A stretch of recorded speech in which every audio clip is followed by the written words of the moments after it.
그렇기 때문에 한 가지 암을 걸렸던 사람은 이 점을 생각해야 된다는 거예요.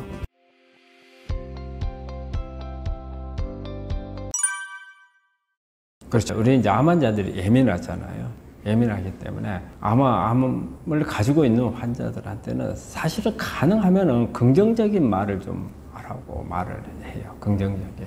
왜냐하면 환자가 너무 불안해요. 그런데 옆에서 불안감을 조성하는 이런 부분들을 이야기를 하게 되면 우리 환자분들이 상당히 견디기가 힘든 이런 부분이 되고, 그리고 또 하나는 우리 암 환자들한테 저는 완치라는 말을 함부로 쓰지 못하게 해요. 왜냐하면 완치가 됐다 그 말은 더 이상 치료 안 해도 된단 말이거든요. 근데 암이라고 하는 병은 언제라도 어디서 튀어나올지 모르는 그런 특성을 가지고 있거든요. 그래서 평생 이렇게 관리를 해야 되는 병이라고 생각을 하고, 최근에는 또 2차암, 3차암까지도 이렇게 가능한 부분이기 때문에 완치라는 용어를 안 썼으면 하는 부분이고요.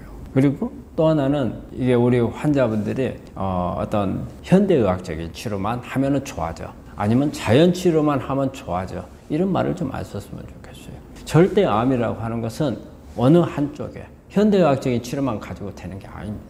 그리고 또 자연치유만 가지고 되는 것도 아니고, 그래서 다 같이 통합을 해서 하는 치료가 가장 바람직하다는 것을, 그렇기 때문에 편견을 갖는 치료법에 대해서 이게 권유를 하거나 또 이렇게 하도록 강요를 하는 이런 부분들, 본인 스스로도 그런 방향으로 가는 이런 부분들은 되어서는 안 된다는 생각을 합니다.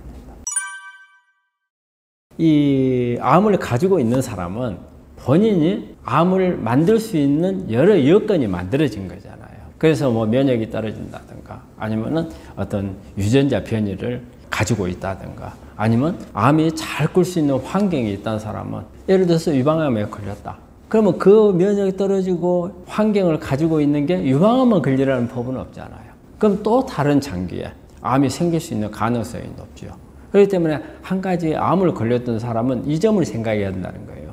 내 것 면역에 대해서 파악을 하고, 그 다음에 내가 어떤 유전자 변이가 와가지고 암이 왔는가를 보고, 그 다음에 본인이 자신이 가지고 있는 내 몸 안의 환경, 이 내적 환경이라는 것들, 이 환경에 산화물이 많이 만들어지는가, 해독이 잘 안 되는가, 아니면은 세포에 여러 가지 만성 대사성 질환이라든지 이런 부분들이, 염증성 질환들이 만들어지고 있는가, 그 다음에 나는 내가 스트레스를 많은가 적은가, 내 주위의 환경에서 어떤 뭐 매연이 많다든지, 아니면 중금속하고 접촉할 수 있는 기회가 있다든지, 이런 부분들을 그대로 둔다면 또 다른 암이 만들어질 수 있다는 거죠. 그래서 2차암, 3차암을 예방하기 위해서는 그런 부분들을 없앤다면 안 생길 수 있죠. 그렇기 때문에 절대 암은 나중에 재발하거나 전이되는 문제도 있겠지만 또 다른 암을 유발할 수 있는 요소를 항상 가지고 있고, 최근에는 정말 2차암, 3차암까지 오는 환자들도 있고, 심지어는 이런 경우도 있어요.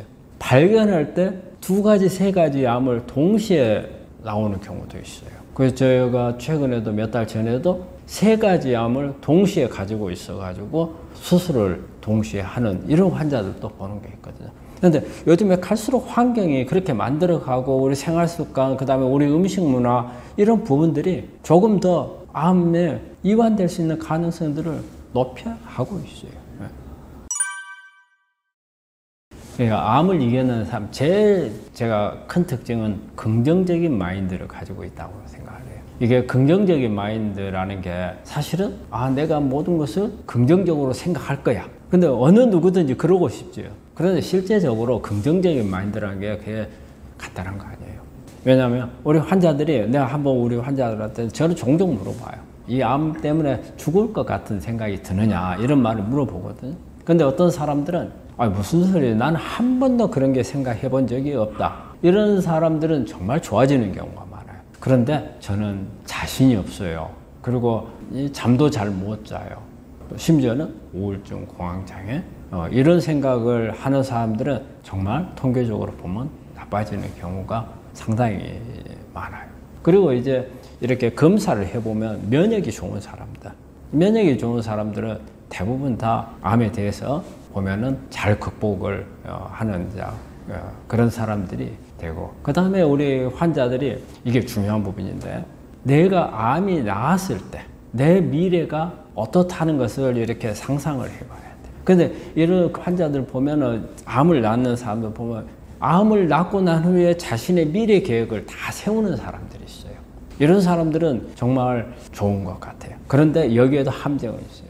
미래는 잘 세우는데 지금은 방심하고 있는 사람들, 이거는 안 돼요. 여기에서 열심히 치료를 하고 이것을 극복을 해서 내가 미래를 만들 거야. 이런 생각을 하는 사람들. 이런 사람들이 대부분 보면은 치료율이 좋아지는 사람들이 되고, 환자들에게 보면은 가능하면은 자기의 어떤 치료를 체계적으로 하는 사람들이 있어요. 그런데 그렇다 해가지고 아주 소심하게 하는 게 아니고 착착 계획을 세워가지고 이렇게 하는 사람들이 나중에 보면은 상당히 과학적인 과정을 통해서 하는 분들이 있어요. 대개 이런 분들이 이제 낫게 되면은 어때요? 많은 이제 자신이 이제 경험했다고 알리는 사람들이고, 그리고 성격적으로 밝은 사람들이 대부분 많이 좋아지는 것 같아요.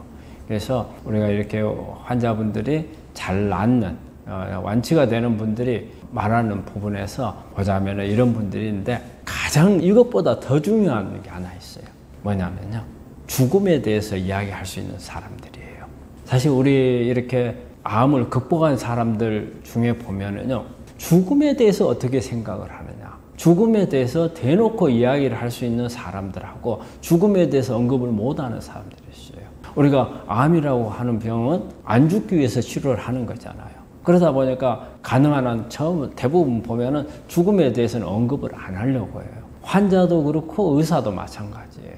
근데 저는 그렇지 않다고 봐요. 죽음이라고 하는 것은 어느 누구든지 마지막에 가면 올 수밖에 없어요. 그런데 암을 걸리고서 죽음을 두려워하는 사람들이 오히려 더 나빠져요. 그런데 죽음에 대해서 나는 언젠가 한번 죽을 수 있어, 받아들이는 사람들, 내가 살고 있는 동안에 나는 최선을 다할 거야, 이렇게 생각하는 분들이 오히려 더 좋아져요. 그래서 생즉사 사즉생 그렇잖아요.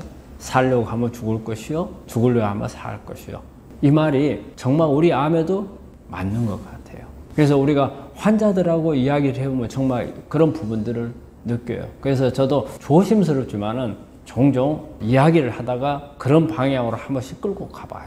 그랬을 때 환자들이 어떻게 반응을 하는가, 이걸 유심히 보기도 하는데, 이런 부분들을 죽음에 대해서 받아들이고, 내가 만약에 최선을 다해서 안 되면 죽을 수도 있다, 하지만 내가 최선을 다했던 게 중요하다, 이런 생각하는 분들이 오히려 치료가 잘 된다는 거죠. 내가 죽을 수 있다는 걸 생각하는 분들이 오히려 산다는 그런 부분에서 저는 한 번 정도는 우리 환자분들도 그런 부분들에 한번 접근을 해보시고, 이런 부분들이 책으로도 많이 나와 있습니다. 여러 자료들을 보면 이런 부분들이 나와 있거든요. 그래서 죽음에 대해서 너무 두려워하지 말고, 그러다 보면은 어느 날 아마 완치가 돼 있을 겁니다.